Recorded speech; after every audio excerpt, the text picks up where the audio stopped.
Good morning from Pahalgam.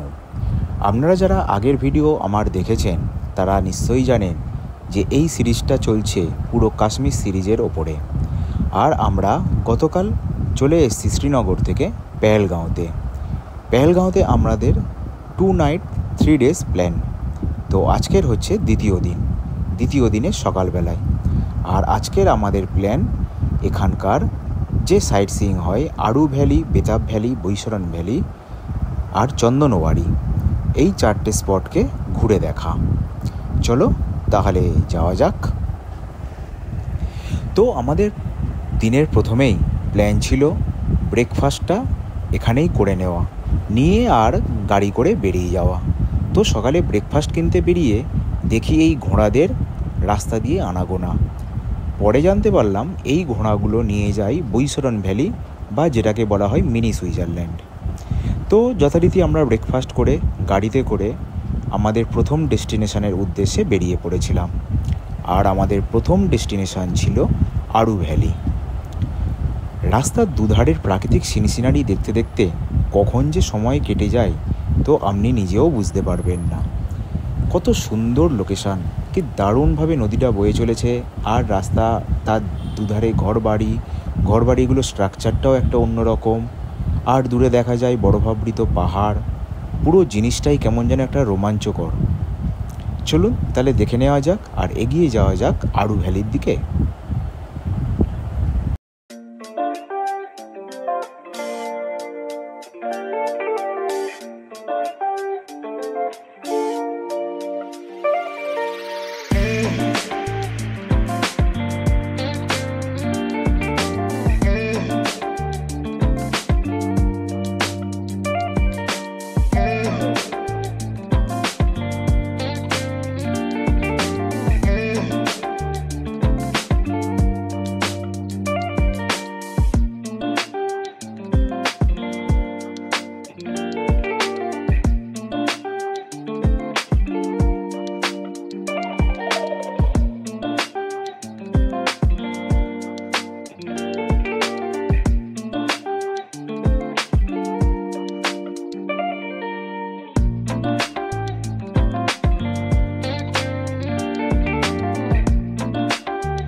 পেহেলগাঁওতে একটা নতুন system আছে।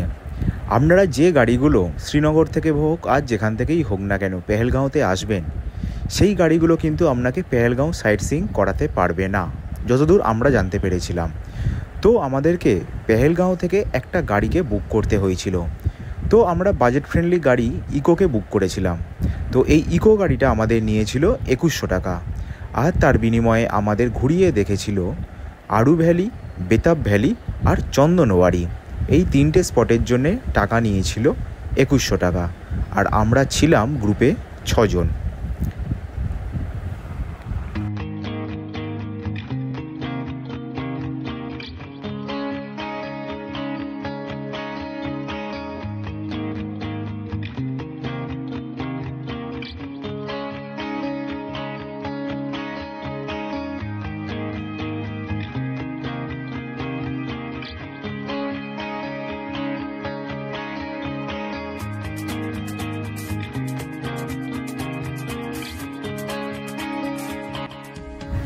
দেখতে দেখতে প্রায় ঘন্টাখানেকের রাস্তা অতিক্রম করে আমরা পৌঁছে গিয়েছিলাম আড়ু ভ্যালিতে পার্কিং লটে আমাদেরকে নামিয়ে দিয়েছিল।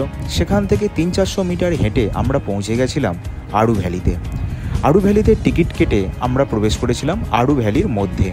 আর টিকিট নিয়েছিল প্রতিজন 30 টাকা। হ্যাঁ, এখানে দুধারের যে প্রাকৃতিক সিনারি তা সত্যিই আপনাকে মুগ্ধ করবে। তবে হ্যাঁ, পাহাড়ের চারধারেই ছিল ফেন্সিং করা, যাতে গভীর খাদে কেউ না পড়ে গিয়ে কোনো রকম দুর্ঘটনা না ঘটে থাকে। তো আড়ু ভ্যালিতে আমরা প্রায় 1 ঘন্টা মতন সময় কাটিয়েছিলাম। আর এই যে গাড়িটা বুক করেছিলাম এদের সময়ও ছিল 1 ঘন্টা, প্রত্যেক স্পটে আপনাকে দেবে 1 ঘন্টা করে।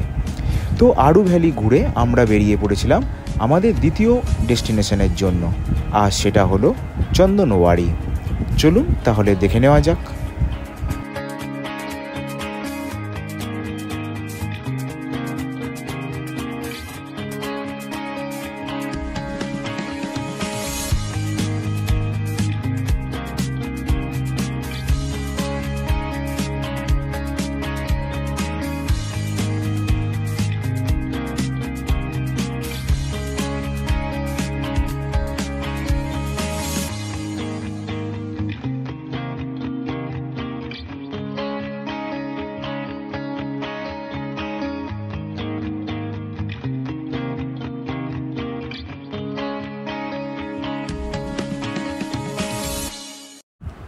দেখতে দেখতে আমরা পৌঁছে গেছিলাম চন্দনওয়াড়িতে।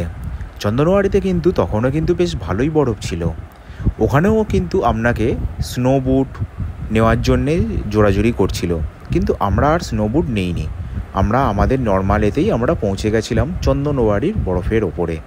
খুব একটা অসুবিধা হয়নি, তবে হ্যাঁ, আপনারা নিতে চাইলে অবশ্যই নিতে পারবেন। স্নো বুট আছে, লাঠি আছে, আরও অনেক রকম। তো চন্দনওয়াড়িকে টাটা বাই বাই করে আমরা বেরিয়ে পড়েছিলাম বেতাব ভ্যালির উদ্দেশ্যে। আর এটা ছিল চন্দনওয়াড়ি আর পেহেলগাঁওয়ের মধ্যিখানে একটা স্পট। চলুন তাহলে দেখে নেওয়া যাক বেতাব ভ্যালি।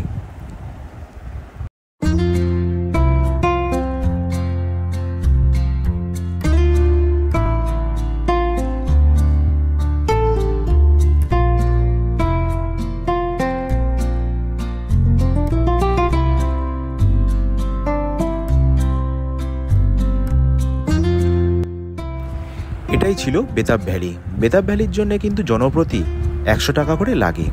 এটা একটা পার্ক টাইপেরই বলা চলে। চারিদিকে ফেন্সিং, আর তার মধ্যিখানে যে ভ্যালিটা সেটাকেই বেতাব ভ্যালি বলা হয়। এখানে অনেক রকমের সিনেমা শুটিংও হয়ে থাকে। বেতাব ভ্যালি থেকে আমরা ফিরে এসেছিলাম পেহেলগাঁওতে। পেহেলগাঁওয়ের প্রাকৃতিক পরিবেশ সত্যিই মনোমুগ্ধ করেছিল আমাদের সবাইকেই।